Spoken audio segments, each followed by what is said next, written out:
Good morning to everybody. आज हम लोग स्टडी करने जा रहे हैं फर्स्ट ऑर्डर रिएक्शन। 90% क्वेश्चन जो है केमिकल काइनेटिक्स का फर्स्ट ऑर्डर पे ही आता है, चाहे जेई मेन हो, चाहे मेडिकल हो, चाहे +2 हो। 90% क्वेश्चन जो पूछा जाता है इसी ऑर्डर से पूछा जाता है। बिहार बोर्ड में तो इसका डेरिवेशन भी पूछेगा 5 मार्क्स में, ठीक है, और सीबीएसई बोर्ड में इसका डेरिवेशन पूछा जाता है, ठीक है। तो ये बहुत ही इम्पोर्टेंट पार्ट है आपके फिजिकल केमिस्ट्री का। एक क्वेश्चन फिक्स रहता है इसमें, तो इसको तनी ठीक से केयरफुल होकर के इसका डेरिवेशन 2-4 बार लिखिएगा ताकि आपको डेरिवेशन याद रहे बोर्ड लेवल के लिए। आईआईटी के लिए तो डेरिवेशन लिखने का ज़रूरत नहीं, उसका कंसेप्ट समझना है और फार्मूला याद रखना है आईआईटी और मेडिकल के लिए, ठीक है। तो आज हम लोग स्टडी करने जा रहे हैं फर्स्ट ऑर्डर रिएक्शन। तो फर्स्ट ऑर्डर रिएक्शन कहते हैं किसको पहले नहीं, ए रिएक्शन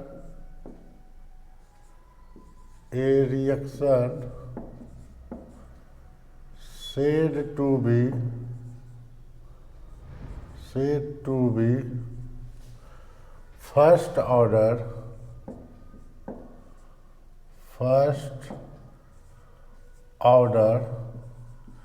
कहता है ए reaction said to be first order when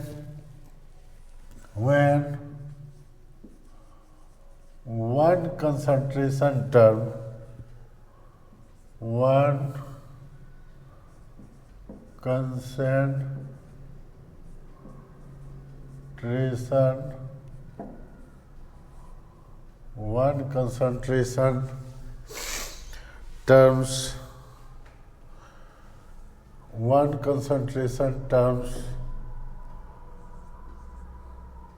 one concentration terms determine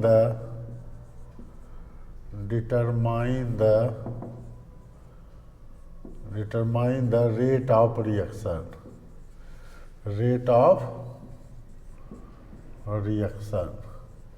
इसका मतलब क्या हो गया। कहता है reaction said to be first order when one concentration term हो जाएगा, term determine the rate of reaction. जब कोई भी रिएक्शन एक ही कंसंट्रेशन टर्म पे डिपेंड करे तब उसको कहा जाता है फर्स्ट ऑर्डर रिएक्शन। एग्जाम्पल में हम लोग लिखते हैं, जैसे ये सब फर्स्ट ऑर्डर रिएक्शन है, जैसे 2N2O5 तो बन जाता है ये 4NO2 + O2। तो रेट जब इसका लिखते हैं, रेट किस पर डिपेंड करता है, rate directly proportional to only N2O5। और हम लोग क्या जानते हैं, ये नहीं कि coefficient raise to the power 2, तो ये तो नहीं होता है हर केस में। तो ये फर्स्ट ऑर्डर रिएक्शन है, तो यानी क्या हो गया, इसका पावर नहीं कुछ होगा तो 1, यानी एक कांस्टेंट टर्म के लेते हैं तो N2O5 के कंसंट्रेशन पर जब सिर्फ डिपेंड करेगा तब उसको हम लोग क्या बोलते हैं, फर्स्ट ऑर्डर रिएक्शन, ठीक है। तो फर्स्ट ऑर्डर रिएक्शन का बहुत एग्जाम्पल होता है, हाइड्रोलाइसिस ऑफ सॉल्ट, जैसे dissociation of ammonium nitrite first example हुआ। जैसे अमोनियम नाइट्राइट को हीट करते हैं, अमोनियम नाइट्राइट का क्या होता है फार्मूला है NH4NO2। इससे क्या बनेगा, अमोनियम नाइट्रेट से N2O बनता है, लेकिन अमोनियम नाइट्राइट से N2 गैस निकलता है, N2 + 4H2O तो 2H2O निकल जाएगा, 4 हाइड्रोजन है 2H2O निकल जाता है, ठीक है। हाइड्रोलाइसिस ऑफ ईस्टर थर्ड में क्या होता है, hydrolysis of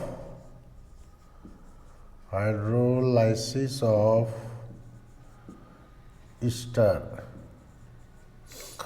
hydrolysis of Easter, Easter का एक फार्मूला लिखिए, इथाइल एसीटेट जैसे है ईस्टर, ये इसको क्या पढ़ते हैं, इथाइल एसीटेट। जब ये वाटर के साथ रिएक्शन करता है तो ये क्या देगा, इथाइल अल्कोहल, पहले तो एसिटिक एसिड लिख दीजिए, एसिटिक एसिड प्लस इथाइल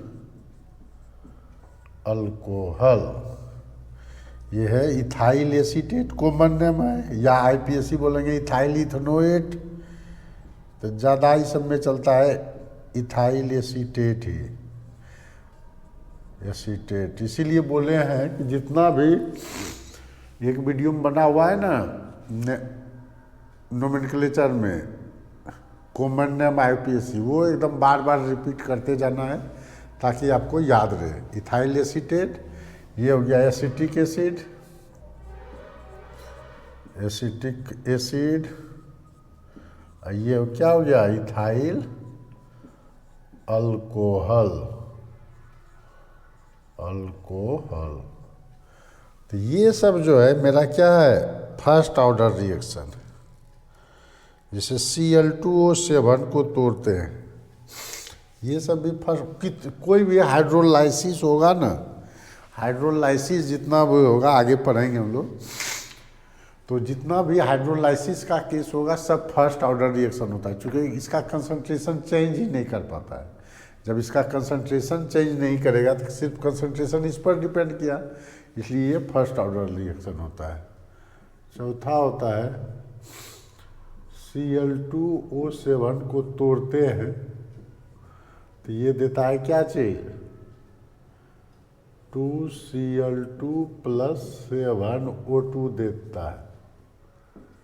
और जैसे बेंजीन डाइजोनियम क्लोराइड का हाइड्रोलाइसिस करते हैं, ये सब भी क्या है मेरा, लिख सकते हैं बेंजीन या इथाइल क्लोराइड, जैसे है CH3 CH2 ethyl chloride, CH2Cl है, तो ये इथाइल क्लोराइड, इसका अगर हाइड्रोलाइसिस करते हैं H2O के साथ रिएक्शन, ये कन्वर्ट होगा इथाइल अल्कोहल प्लस HCl में। तो ये सब कोई चीज़ का भी हाइड्रोलाइसिस करेंगे तो वो क्या चीज़ होगा, फर्स्ट ऑर्डर रिएक्शन हो जाता है, क्योंकि उसका कंसंट्रेशन टर्म सिर्फ किस पर डिपेंड करता है, सिर्फ इथाइल क्लोराइड पर ही डिपेंड करता है। कोई चीज़ का हाइड्रोलाइसिस कर लीजिए, इथाइल क्लोराइड का हाइड्रोलाइसिस करके बना सकते हैं।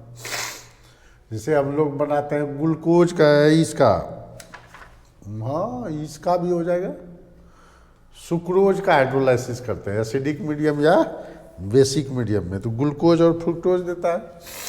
तो ये सब भी एग्जाम्पल है इसका, जैसे C12H22O11 है, ठीक है, C12H22O11 है, तो ये क्या होगा, H2O, ये देगा C6H12O6 + C6H12O6। तो हम लोग क्या जानते हैं, एसिडिक मीडियम या बेसिक मीडियम दोनों में करता है। ये ग्लूकोज होता है, ग्लूकोज, ये क्या होता है, फ्रुक्टोज होता है, और ये क्या है, शुगर या सुक्रोज बोलते हैं, जो बोलिए, ठीक है। तो जितना भी हाइड्रोलाइसिस रिएक्शन होगा सब आपका क्या हो जाएगा, फर्स्ट ऑर्डर रिएक्शन। तो ये सब कुछ एग्जाम्पल याद रखना है, ठीक है। अब इसका हम लोग स्टडी करेंगे काइनेटिक्स। इसका ले लीजिए, ये बेसिक पार्ट हो गया, तो इसका ले लीजिए स्क्रीनशॉट या पॉज करके लिखिए, लिख लिए। अब हम लोग पढ़ेंगे calculation of rate constant of first order reaction. कोई रिएक्शन मान लीजिए लेते हैं, let us consider a reaction, let us consider a reaction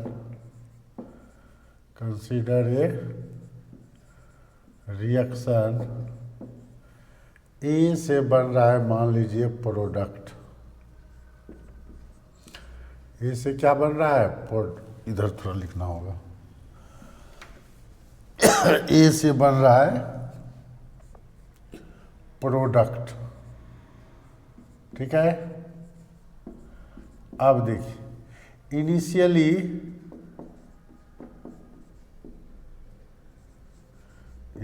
इसका कंसंट्रेशन मान लिए ए, इनिशियली तो कोई टूटा नहीं होगा, ये नहीं, इनिशियली तो कुछ नहीं टूटा होगा। जब इनिशियली नहीं टूटा होगा, कट नहीं रहा है, नहीं, इनिशियली नहीं कटा होगा, टूटा होगा, तो आफ्टर टाइम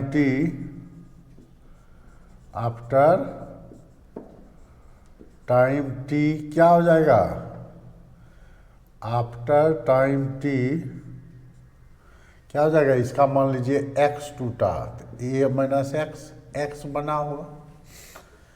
रेट जो फर्स्ट ऑर्डर का होता है, रेट क्या लिखते थे, rate directly proportional to concentration of A to the power 1। यही हो गया फर्स्ट ऑर्डर रिएक्शन, हो गया। तो अब रेट को हम लोग आर को अदर वे में कैसे लिखते थे, एक्स टूट रहा है तो dx/dt भी लेंगे, एक ऐसी, या तो ऐसी समझिए,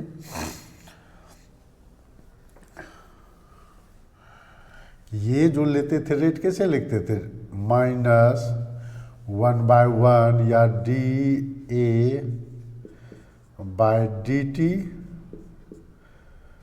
इक्वल टू KA होता था ना। अब क्या है, dA कितना बचा आफ्टर टाइम t में, ये तो क्या बचा है, A माइनस एक्स बचा है, नहीं, इसका जो लेते हैं dx/dt कितना हो जाएगा, ये हम लोग एट टाइम t पर निकाल लिए, तो रेट डायरेक्टली प्रोपोर्शनल टू इसी के कंसंट्रेशन पर डिपेंड कर रहा है, तो डायरेक्टली लिख देते हैं। अब क्या रेट ए के टर्म में सब समझा हुआ ही है, इस तरह से लिखने का तरीका है। तो एक्स टूट रहा है तो इसके लिए क्या ले लेंगे, रेट लिखेंगे dx/dt इक्वल टू ए कितना बचा है आफ्टर टाइम टी, के ए माइनस एक्स बचा है, यही ना बचा आफ्टर टाइम टी। तो अब देखिए क्या लिख सकते हैं इसको, और dx/a minus x equal to k dt। अब integrating both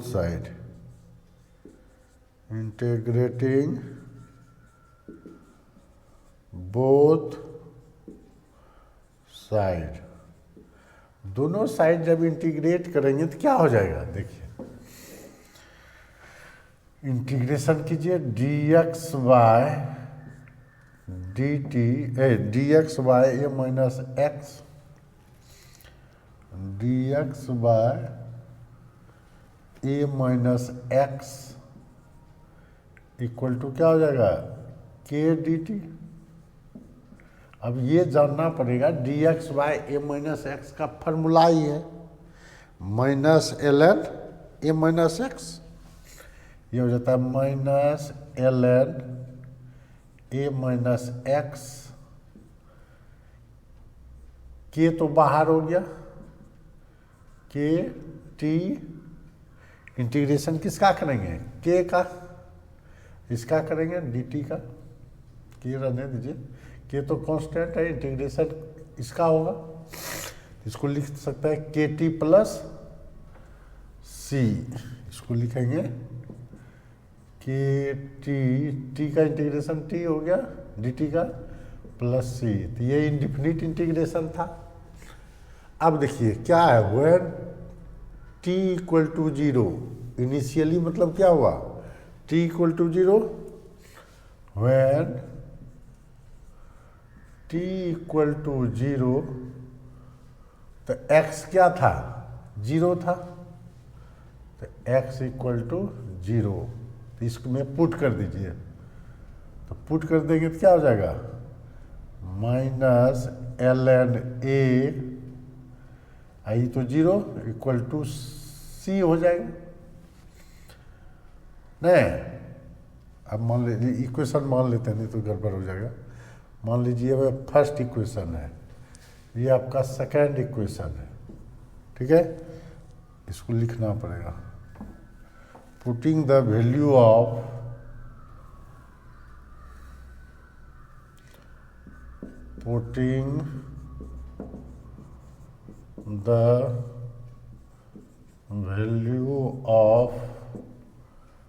t and x in equation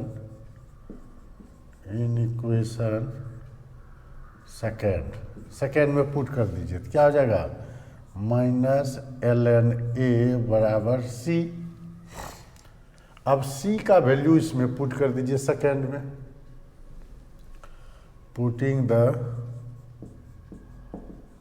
putting the value of c in equation second, ठीक है। तो क्या हो जाएगा, c का वैल्यू पुट कर दीजिए, minus ln a minus x equal to k t minus ln a हो गया, ठीक है। अब देखिए, अब क्या लिख सकते हैं, इधर दिखेगा जी, एक मिनट रुकिए, हाँ है स्पेस। तो देखिए क्या होता है, अब ये जब हो गया तो इसको इधर ले जाएंगे तो क्या हो जाएगा, ln a minus ln a minus x equal to k t. तो के टी को इधर लेके चले जाते हैं, के टी इक्वल टू क्या लिख सकते हैं, ln a minus ln b, ln a by b होता है। अब देखिए ln तो बेस e के टर्म में है, कोई भी हम लोग जब न्यूमेरिकल बनाएंगे बेस 10 में कन्वर्ट करना होगा। तो ये सब जानिए, फार्मूला थोड़ा घेर के लिख देते हैं। क्या होता है, ln a बेस e है, तो ये हो जाता है 2.303 log बेस 10, क्या हो जाएगा, ये सब फार्मूला याद रखना पड़ेगा, ठीक है। तो log a, यहाँ बेस 10 हो गया, तब ये होता है। तो ln इतना को चेंज करेंगे 2.303 log इतना हो जाएगा। तो इसको लिख सकते हैं k t equal to log 2.303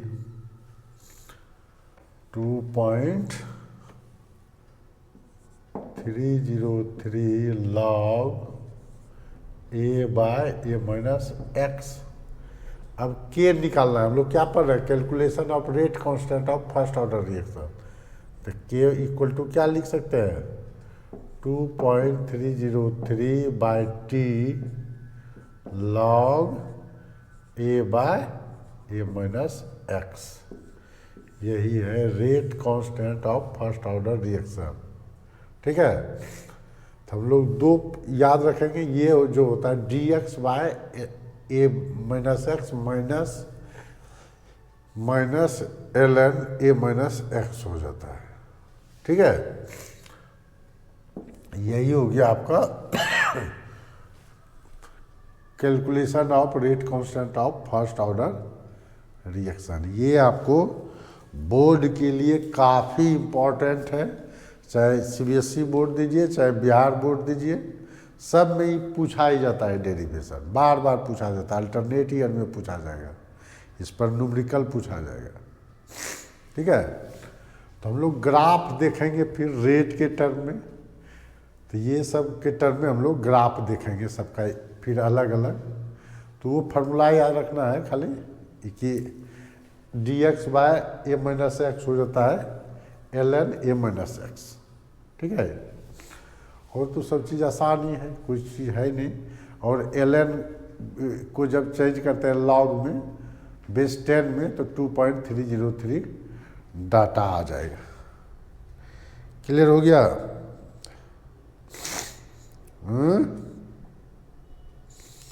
हो गया होगा डाटा क्लियर। अब चलिए, अब हम लोग इसका हाफ लाइफ निकालते हैं। ठीक है, कटा उटा तो नहीं होना चाहिए, नहीं कटा है, ठीक।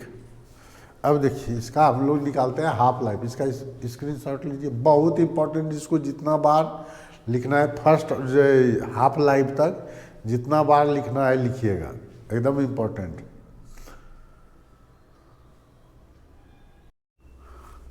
हाफ लाइफ क्या होता है, चाहे जीरो ऑर्डर का हो चाहे फर्स्ट ऑर्डर का हो, सब में तो एक ही केस, बैटरी लो हो रहा है। थोड़ा लगा लेते हैं पहले चार्ज में। हाँ देखिए, फर्स्ट ऑर्डर का हाफ लाइफ रहे, चाहे जीरो ऑर्डर का रहे चाहे सेकेंड ऑर्डर का, हाफ लाइफ क्या होता है, उतना टाइम जितना टाइम में कि उसका कंसंट्रेशन हाफ हो जाए। तो व्हेन t इक्वल टू हो जाए t हाफ, देन क्या हो जाएगा, a माइनस एक्स घट के क्या हो जाएगा, a/2 हो जाएगा। तो पुट कर दीजिए इक्वेशन में। तो क्या पढ़े अभी, k equal to 2.303 by t log a minus x पढ़े, अभी जस्ट पढ़े थे इसका रेट कांस्टेंट का डेरिवेशन। तो k इक्वल टू 2.303, अब t हाफ पुट कर देते हैं, तब क्या हो जाएगा, लॉग a/2 हो जाएगा। तो ये कट गया, तो क्या हो गया, k equal to 2.303 by t half log 2, k equal to 2.303 by t half, log 2 का वैल्यू होता है 0.3010, नहीं यही वैल्यू होता है 2010। तो ये क्या हो जाएगा, टोटल जब निकालिएगा rate constant k equal to हो जाएगा, देखिए इसको मल्टीप्लाई करेंगे तो ये हो जाएगा 0.693 बाय टी हाफ। तो टी हाफ निकाल रहे, हाफ लाइफ पीरियड, तो टी हाफ क्या हो जाएगा मेरा, 0.693 बाय के। इसका मतलब क्या हो गया, half life of first order reaction क्या होता है, half life of first order reaction independent from concentration हो गया ना। हाफ लाइफ ऑफ, ये दोनों बहुत ही पूछता है बोर्ड में, दोनों तैयार कर लीजिएगा। Half life of first order reaction, first order reaction independent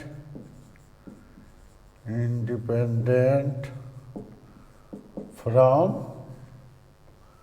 concentration term, from concentration of reactant, या ये लिख सकते हैं half life of first order reaction not depend on concentration of reactant. ये हाफ लाइफ पर भी बहुत क्वेश्चन पूछा जाता है। हाफ लाइफ पर पूछेगा 2 नंबर में पूछेगा, डेरिवेशन करके अगर क्वेश्चन दिया तो 5 नंबर में पूछेगा, डेरिवेशन सिर्फ पूछता है तो 3 नंबर में पूछता है। तो बहुत इंपॉर्टेंट है, इसको लिख लीजिए। तब अब हम लोग देखते हैं। अब देखिए, अगर पूछ दे, ये क्वेश्चन पूछा था एक बार कि फर्स्ट ऑर्डर रिएक्शन कंप्लीट होने में कितना टाइम लगता है, रीजनिंग में था। तो ये कंप्लीट ही नहीं होता है, तो देखिए कितना टाइम लगता है। Life time of first order reaction, इसका पढ़िए life time of first order reaction. Life कितना है फर्स्ट ऑर्डर रिएक्शन का, देखिए कितना होता है। तो फर्स्ट ऑर्डर का टाइम, लाइफ टाइम क्या हुआ,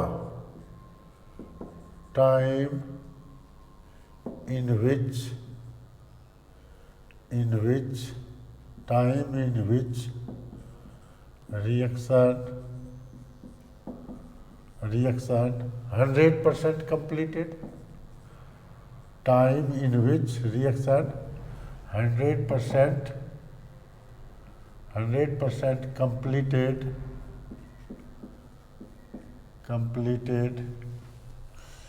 is called lifetime of first order reaction, is called lifetime of first order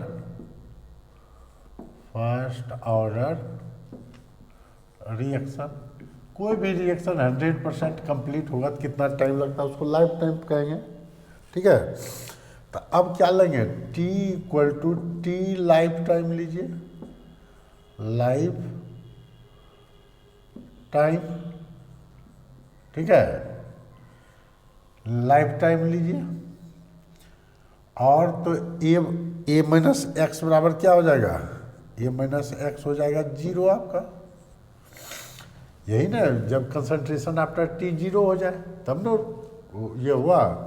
तो हम लोग क्या पढ़े हैं, तो लाइफ टाइम टी बराबर क्या पढ़े थे, 2.303 बाई के log a by a minus x. तो टी अगर हो जाए टी लाइफ टाइम, ठीक है, टी जो हो जाए लाइफ टाइम बराबर क्या हो जाएगा 2.303 बाई के log A bye a minus x क्या हो जाए 0। मतलब टी लाइफ टाइम कितना हो जाएगा, t life time equal to infinity हो गया, नहीं हो गया, इन्फिनिटी हो जाता है। यानी first order reaction never completed, that means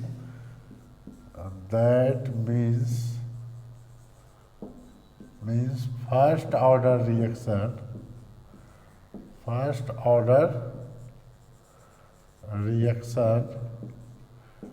never completed,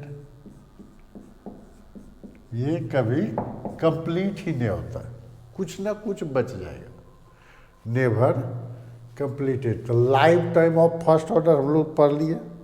अब हम लोग पढ़ेंगे graphical representation of first order reaction, ठीक है। इसका लीजिए स्क्रीनशॉट। देखिए ग्राफिकल रिप्रेजेंटेशन के लिए जो फार्मूला बीच बीच में पढ़े थे वो ये याद रखना होता है। क्या था रिएक्शन, फर्स्ट ऑर्डर रिएक्शन के लिए क्या लिए थे, ए से प्रोडक्ट बनता था, तो हम लोग क्या लिखे थे, rate directly proportional to concentration of A raise to the power 1, यानी rate directly proportional to A हो गया, rate directly proportional to A हो गया। तो रेट और ए के बीच ग्राफ खींचते हैं, ए कंसंट्रेशन है और ये कंसंट्रेशन हो गया, यानी कंसंट्रेशन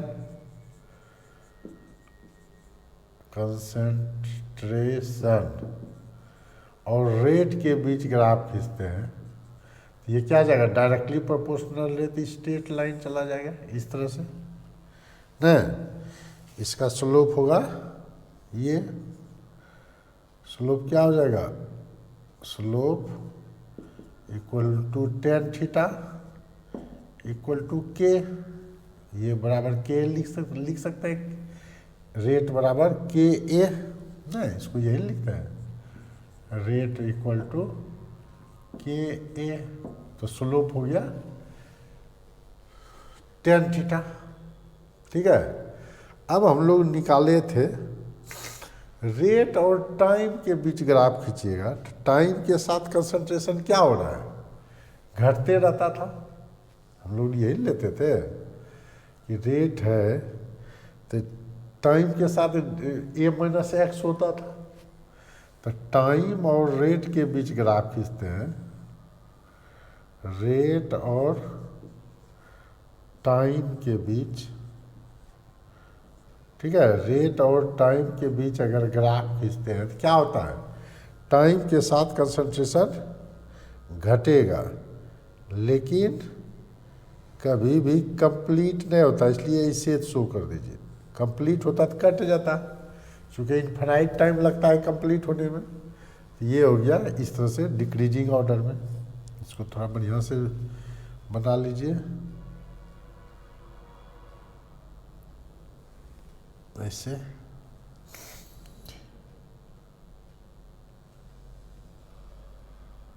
इस कटना नहीं चाहिए ये, क्योंकि इनफाइनाइट टाइम लगाता है। ठीक है, हम थोड़ा अलग रहेगा और कुछ नहीं। ये रेट क्या हो गया, रेट हो गया के ए ई टू द पावर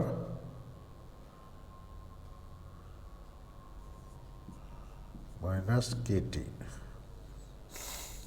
अब देखिए, और हम लोग क्या पढ़े थे फार्मूला, और हम लोग ये तो पढ़ लिए, और हम लोग पढ़े थे लॉग ए माइनस एक्स, क्या था, log minus log a minus x equal to पढ़े थे लॉग, हाँ, लॉग ए माइनस, अगर माइनस यहाँ ले लेते हैं तब तो क्या था, के टी बराबर 2.303 था, ये पढ़े थे। लिख लीजिए पहले इक्वेशन। हम लोग क्या इक्वेशन पढ़े थे, k t equal to 2.303 log a by a minus x.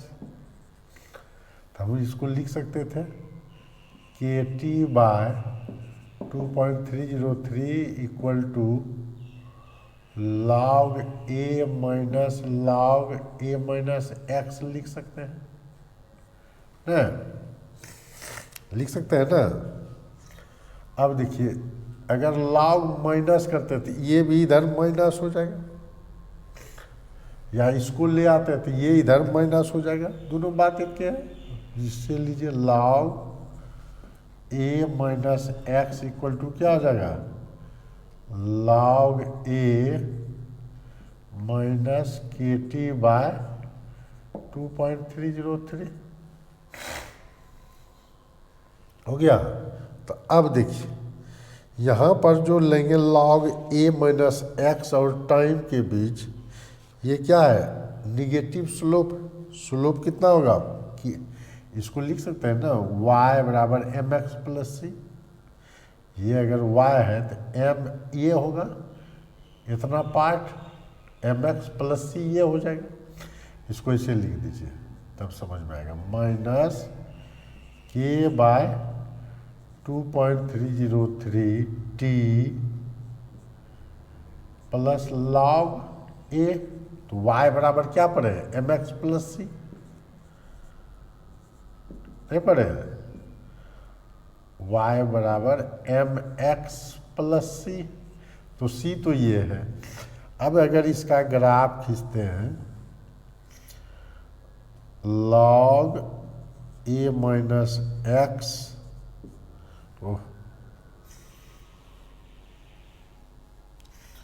Log a minus x versus time versus, कटने का भी डर लगता है।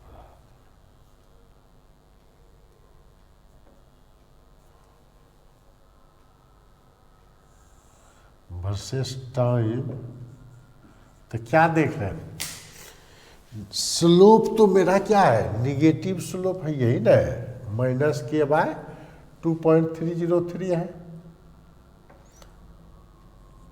303 है। तो इसका जब ग्राफ खींचेंगे तो क्या हो जाएगा, ऐसे जाएगा, ये tan थीटा होगा, स्लोप क्या हो गया, tan थीटा, स्लोप होगा tan थीटा इक्वल टू क्या होगा, -k/2.3, m तो यही ना हुआ, -k/2.303।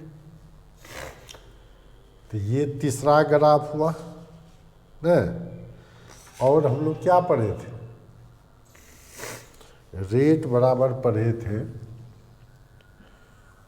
देखिए हम लोग पढ़े थे a minus x equal to a e to the power minus kt। तो अब दोनों तरफ अगर ln लेते हैं तो ले सकते हैं, ln a minus x ln क्या हो जाएगा, a minus x equal to ln a minus kt हो जाएगा खाली, ये तो बेस ई खत्म 1, ये हो जाएगा माइनस kt हो जाएगा।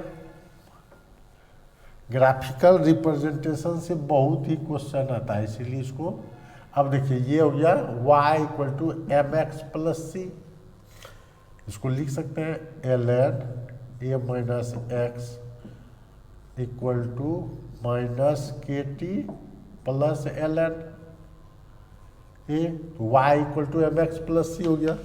तो अब इसका जब ग्राफ लीजिएगा, ln base e a minus x versus time का, तो ये भी वही होगा, लेकिन स्लोप क्या हो जाएगा, स्लोप होगा tan थीटा बराबर माइनस के हो जाएगा यहाँ खाली, ये थीटा एंगल हो गया ना।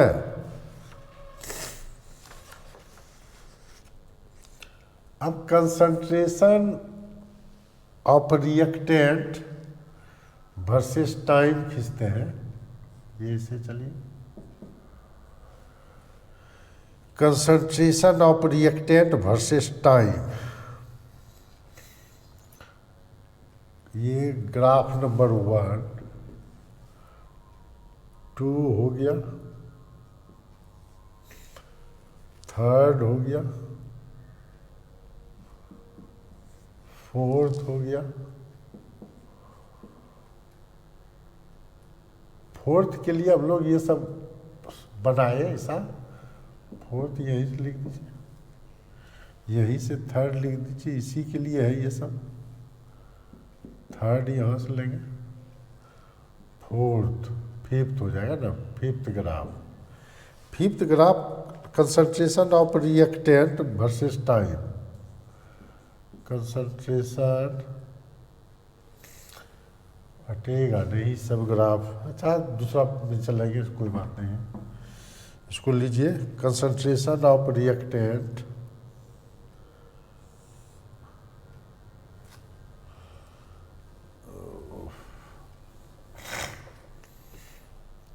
concentration of reactant versus time अगर लेते हैं, ठीक है, तो ये ग्राफ आपका कैसे होगा, concentration of reactant versus time ले रहे हैं, तो ये आपका इस तरह से ग्राफ जाएगा, ठीक है, a minus x equal to ये वाला a minus x equal to a e to the power minus k t के टर्म, ठीक है, इस तरह से इसका लीजिए, तब हाफ लाइफ का निकालते हैं। ठीक है, ग्राफ ये हो गया आपका 4 ठो 5 ठो हो गया ना। इसका लीजिए पॉज करके लिखिए। अब देखिए हाफ लाइफ क्या था, 6 नंबर ग्राफ में पढ़ेंगे। Half life t half equal to क्या निकला था, 0.693/k, यही था। हाफ लाइफ और कंसंट्रेशन के बीच ग्राफ खींचेंगे। टी हाफ और कंसंट्रेशन के बीच ग्राफ खींचेंगे। कंसंट्रेशन ए मान लीजिए, तो क्या हो जाएगा, ये तो डिपेंड ही नहीं करता है इस पर, तो इस तरह से हो जाएगा, नॉट डिपेंड। ठीक है, तो कंसंट्रेशन आप ये लेते हैं। ठीक है, तो ये डिपेंड कंसंट्रेशन पर डिपेंड ही नहीं कर रहा है टी हाफ, तो ये हो जाएगा ग्राफ। और 7वां हम लोग बनाते हैं, अगर log a/a माइनस एक्स, हम लोग को वही लिख लेना था, log a/a minus x versus time लेते हैं, तो क्या हो जाएगा, क्या था मेरा फार्मूला जो निकाले थे, क्या निकाले थे, टाइम के बीच t बराबर क्या था, 2.303/k log a/a minus x था। अब हम लोग log a/a माइनस एक्स और टाइम के बीच खींच रहे हैं, तो ये तो डायरेक्टली प्रोपोर्शनल है, मतलब स्ट्रेट लाइन जाएगा, लेकिन स्लोप क्या होगा, स्लोप, तो इसको लेना पड़ेगा log a/a माइनस एक्स है, तो यहाँ स्लोप जो हो जाएगा आपका k/2.303 होगा, स्लोप k/2.303 होगा। इस 7वां ग्राफ हो गया। 8वां ग्राफ भी बना सकते हैं हम लोग, क्या चीज, concentration of product versus time. Concentration of product versus time अगर ग्राफ खींचते हैं, तो क्या था कंडीशन, मान लीजिए कोई रिएक्शन है, ए से प्रोडक्ट बन रहा है। ठीक है, तो इनिशियली क्या होता था, इनिशियली होता था आपका ए, तो ये 0 बनता था। आफ्टर टाइम टी क्या लिए थे, आफ्टर टाइम टी लिए थे ए माइनस एक्स, तो एक्स बना था न, तो a minus x equal to a e⁻के टी होता था। तो एक्स बराबर क्या लिख सकते हैं,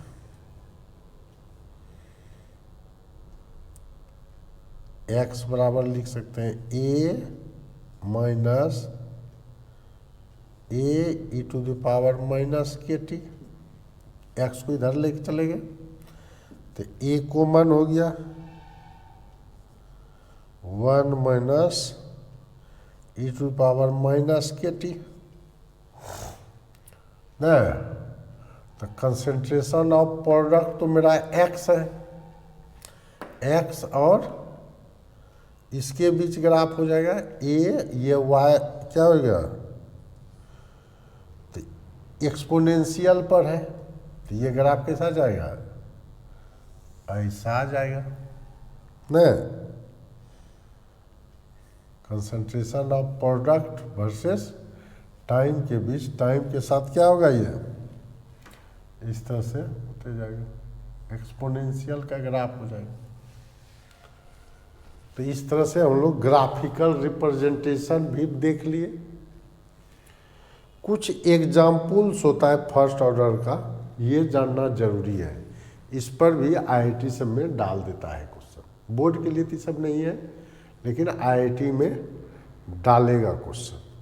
तब फिर हम लोग पढ़ेंगे इसका क्या चीज़, तब हम लोग पढ़ेंगे नेक्स्ट वीडियो में इसका न्यूमेरिकल। पहले आज एग्जाम्पल लिख लेते हैं, क्या क्या एग्जाम्पल है इसका। लीजिए स्क्रीनशॉट, 8 ग्राफ पढ़ लिए। अब जो पढ़ेंगे हम लोग, few examples of first order reaction and their formula for rate constant. तो एसिडिक हाइड्रोलाइसिस ऑफ ईस्टर हो, ठीक है, एसिडिक हाइड्रोलाइसिस ऑफ ईस्टर अगर है तो हम लोग क्या करते हैं, इसका पहले एग्जाम्पल लीजिए। लिए थे हम लोग पहले भी एग्जाम्पल, इथाइल एसीटेट का हाइड्रोलाइसिस करते थे एसिडिक मीडियम में, तो ये देता था ethyl alcohol plus acetic acid देता था, यही देता था। इसका जब रेट पर जब पढ़िएगा के, तो ये निकलेगा 2.303 by t log we infinity minus we zero by we infinity minus we T, ठीक है। वी जीरो वी टी क्या है, वॉल्यूम ऑफ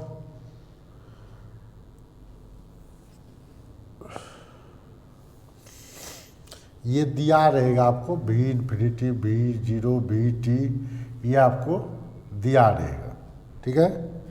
तो ये जो एसिडिक हाइड्रोलाइसिस करवाए उसी तरह कराते हैं inversion of cane sugar,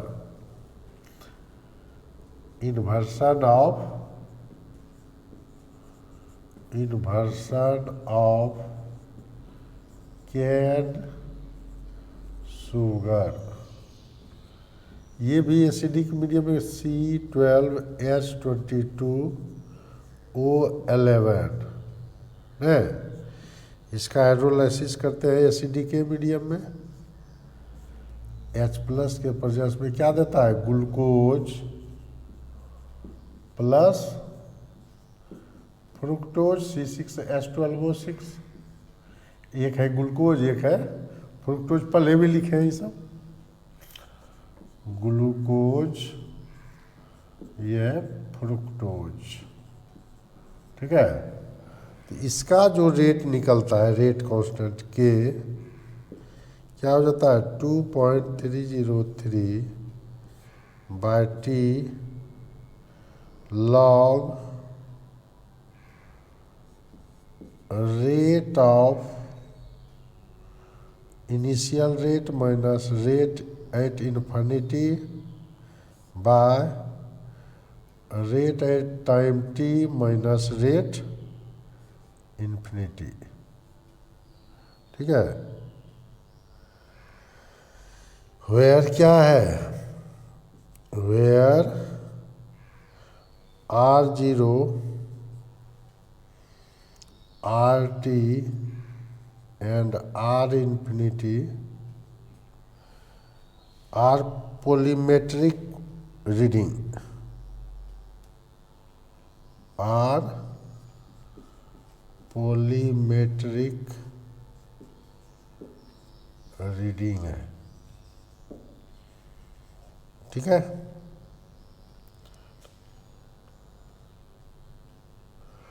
eight zero time t time और इन्फिनाइट टाइम ना, at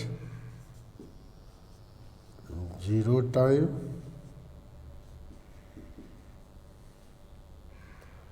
T time and at infinite time, night time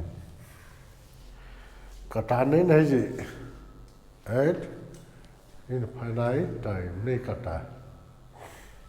ठीक है, अब हम लोग लेते हैं और एग्जाम्पल होता है इसका, जिसे लेते हैं हम लोग dissociation of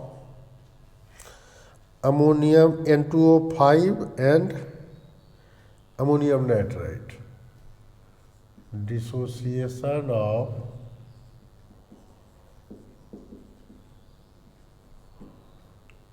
N2O5 and ammonium nitrite, ये दोनों के डिसोसिएशन के केस में एक ही फार्मूला आता है। ठीक है, जैसे मान लीजिए 2N2O5 टूटेगा, ये किस में टूटता है? 4NO2 प्लस O2 में, 4NO2 plus O2। N2 ammonium nitrite कौन सी में टूटा था? सब लिखे हैं इक्वेशन। ये टूटा था N2 प्लस 2H2O में है। इसके लिए जब रेट लेते हैं कि तो ये हो जाता है 2.303/T log V infinity log, ये थोड़ा याद रखना पड़ेगा, log V infinity by V infinity minus VT। ठीक है,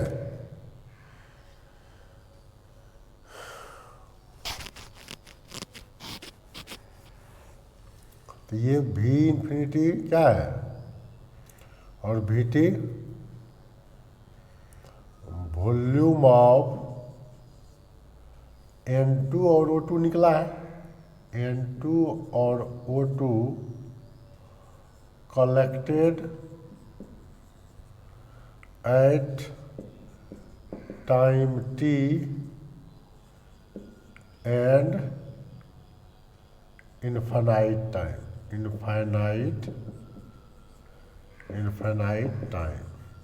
ठीक है, तो ये इक्वेशन को जानना है और लिखते हैं।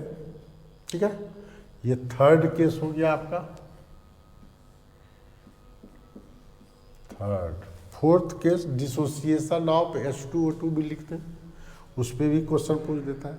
तो ये सब आपको याद रहना चाहिए। भी इसमें नहीं लिखे ना, V infinity V0 VT क्या है?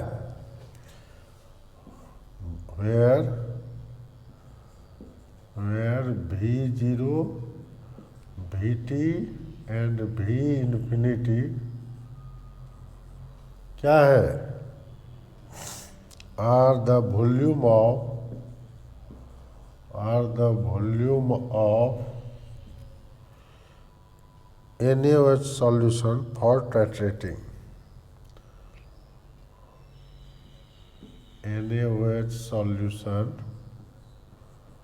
for titrating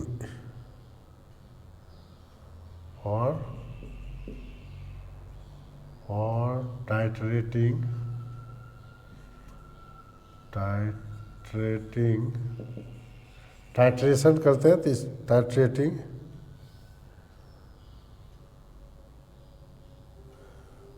टाइट्रेटिंग एट 0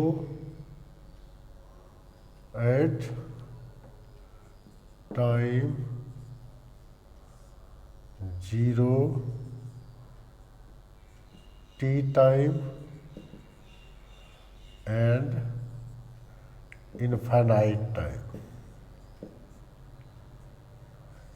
टाइम पर है। ये इसका याद रखिएगा, ये जो है इसके लिए है। ठीक है, और तो ये पोलीमेट्रिक रीडिंग है, ये 0 time T time and infinite time. ये हो गया टाइम टाइट्रेटिंग एट 0 टाइम कर देते हैं, टाइम 0 हो गया at 0 time T time and infinite time पर। ठीक है, इसका लीजिए स्क्रीनशॉट या पॉज करके लिखिए। लिख लिए। अब हम लोग देखते हैं डिसोसिएशन ऑफ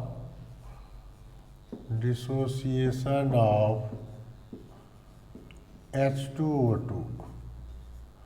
H2O2 का डिसोसिएशन देखते हैं। तो H2O2 जब टूटता है तो क्या देता है? H2O प्लस O2 देता है। 2 होगा, 2 से बैलेंस कर दिए। या ये अब इसका जो रेट कांस्टेंट लिखते हैं K equal to 2.303/T log V0/VT। ठीक है। where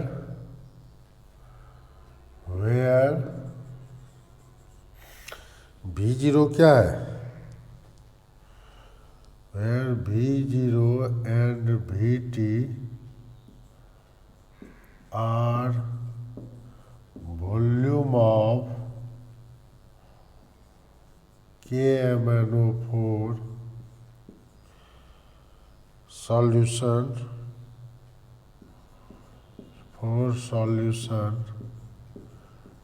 used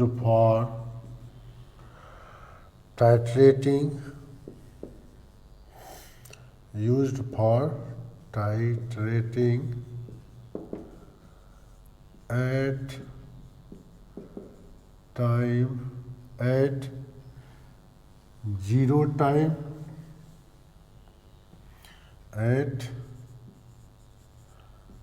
zero time and at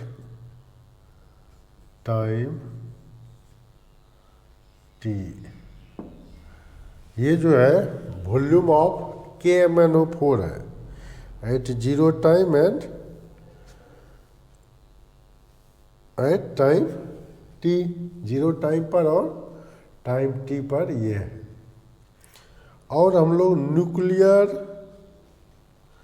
radio active DK भी होता है इसका एग्जाम्पल। 5वां एग्जाम्पल इसका क्या है? Radio active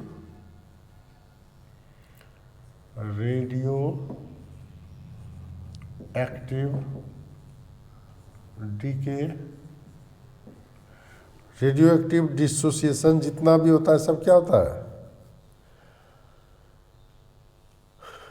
first order reaction होता है। छठा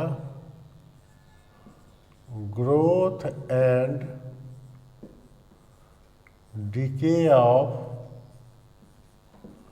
decay of bacteria is a example of first order reaction। ये सब जितना पढ़े सब क्या था? फर्स्ट ऑर्डर रिएक्शन था। ठीक है। ये हो गया फर्स्ट ऑर्डर रिएक्शन। हम लोग लाइफ टाइम पढ़ लिए, हाफ लाइफ पढ़ लिए, रेट कांस्टेंट का डेरिवेशन पढ़ लिए, ग्राफिकल रिप्रेजेंटेशन पढ़ लिए, एग्जाम्पल पढ़ लिए ना। ये थोड़ा याद रख लीजिएगा, लॉग में आपको ज़रूरत पड़ेगा। ये सब पॉइंट थोड़ा याद रख लीजिएगा तो ज़्यादा अच्छा है। जैसे log 2 का वैल्यू है तो याद रहना चाहिए 0.301। log 3 का वैल्यू है तो log 0.48477 होता है तो 48 ले सकते हैं। log 4 रहेगा तो 2 पर पावर 2 तो यही 6.02 हो जाएगा। फिर तो उसका नहीं याद, 5 का याद कर लीजिए 0.7 के करीब होता है, 699 के करीब। ठीक है। log 7 इसको याद कर लीजिए 0.85 शायद होता है, 85 ही होता है, 85। ये भी होता है 6999, 6 9, तो वो 7 ही ले सकते हैं, 2 डिजिट में कम से कम याद रहना चाहिए। तो ये सब 9 रहेगा तो 3 पर पावर 2 हो जाएगा, तो इसी का 2 टाइम्स हो जाएगा। 4 रहेगा तो इसका 2 टाइम्स हो जाएगा, नहीं? तो इसीलिए ये सब थोड़ा याद रखिएगा। लॉग टेबल या लॉग टेबल प्रोवाइड कर देगा, तब तो निकालने जानते ही है, ठीक है। और इसमें हम लोग क्या पढ़ सकते हैं, अब तो लगता है कंप्लीट ही है करीब करीब, नहीं? रेट कांस्टेंट पढ़े थे क्या? यूनिट ऑफ रेट कांस्टेंट तो पढ़े ही थे, यहाँ भी देख लीजिए। Unit of rate constant, rate constant क्या हो जाएगा? देखिए के बराबर क्या पढ़े थे? 2.303 by t log a by m minus x, यही पढ़े थे। अब देखिए, अब यहाँ पर देखिए के, तो ये तो कांस्टेंट है, ये ए बाई एम माइनस एक्स, मोल पर लीटर बाय मोल पर लीटर, कट के 1 खत्म। तो क्या हो जाएगा? पर सेकेंड हो जाएगा। यूनिट ऑफ रेट कांस्टेंट क्या होगा? पर सेकेंड। अब लगता है इसका जितना भी पार्ट था जीरो ऑर्डर रिएक्शन का, वो करीब करीब मेरा कंप्लीट हो गया। तो इस पर हम लोग नेक्स्ट वीडियो में बहुत सारा न्यूमेरिकल बनाएंगे, क्योंकि इस पर न्यूमेरिकल बहुत ज़्यादा पूछा जाता है और बहुत ही इम्पॉर्टेंट है कोनो भी एग्ज़ाम के लिए न्यूमेरिकल। इसमें एक वीडियो में इसका फर्स्ट ऑर्डर रिएक्शन का हम लोग न्यूमेरिकल ही सिर्फ देखेंगे, नहीं तो वीडियो बहुत बड़ा हो जाएगा, ठीक है। तो इस तरह से theoretical part first order reaction का हो गया। नेक्स्ट पार्ट में देखेंगे numerical part first order reaction का, ठीक है। तो आप लोग वीडियो को लाइक कर देंगे, सब्सक्राइब कर देंगे, अपने फ्रेंड सर्किल में लिंक जरूर शेयर कर दिया करें। Thank you.